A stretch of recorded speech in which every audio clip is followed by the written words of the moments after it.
Alors sans vouloir relayer les délires peut-être aussi, mais les dérives complotistes qui sont pléthores en ce moment, que ce soit sur les réseaux sociaux ou dans les médias, enfin surtout sur les réseaux sociaux, force est de constater qu'on peut quand même pointer de multiples incohérences s'agissant du traitement médiatique de l'affaire Palmade. On nous dit un peu tout et son contraire, on nous dit blanc et noir.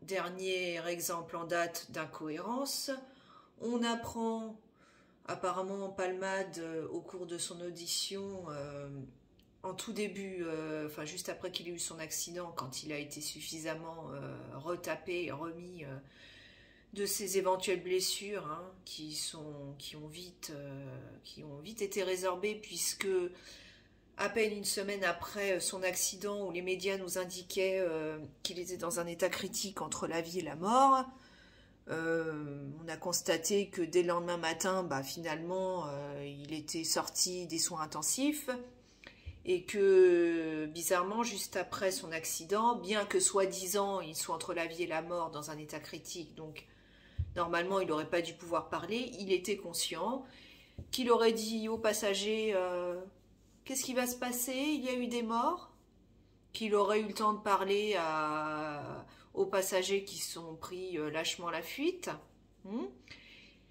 Et puis surtout, quand les secours sont intervenus, Palmade avait les yeux ouverts, il était conscient, il leur a donné son identité, et il a même tenté de s'extraire lui-même du véhicule. Alors pour quelqu'un qui est soi-disant dans un état critique entre la vie et la mort, moi je trouve qu'il est quand même en bonne forme, hein. Comme l'a démontré la vidéo qui a été prise une semaine après l'accident, où on le voit gambader et courir comme un cabri pour rejoindre d'un pas alerte le véhicule, le taxi qui l'attendait. Bon, tout ça est quelque peu incohérent.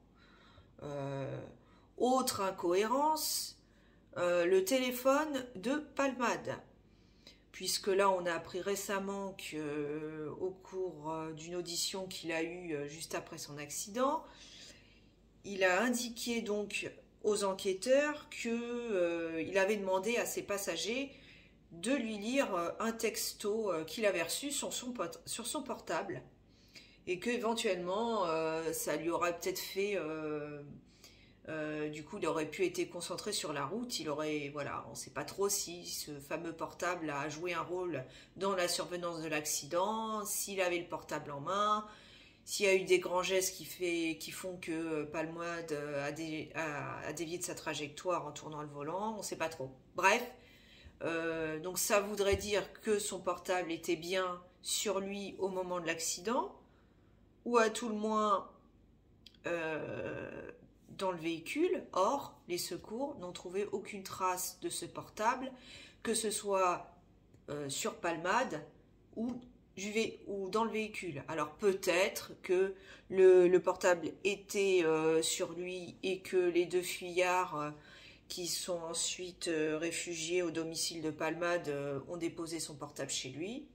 Bon, on ne sait pas.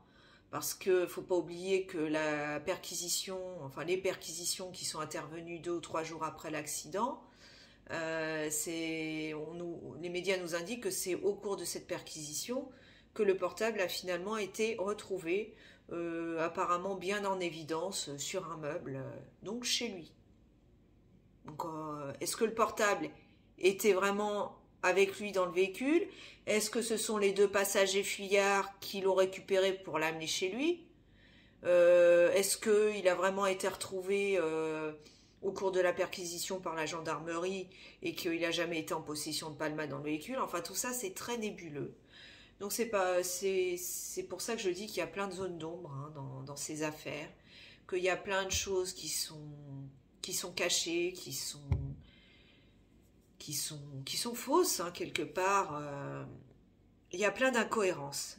Tout comme on ne connaît toujours pas l'identité des personnes qui étaient au domicile de Pierre Palmade avant son accident. Est-ce que ces personnes étaient parties entre-temps? Est-ce que d'autres sont revenus? Est-ce que ce sont des personnes connues qui font partie du pouvoir?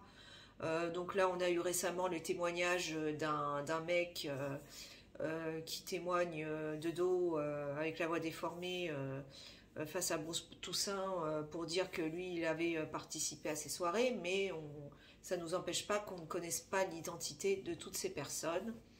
Donc pour l'instant, on a l'impression que beaucoup de choses sont cachées. Donc peut-être on aura des éclaircissements par la suite, mais pour l'instant, on reste un peu dans l'expectative. Voilà.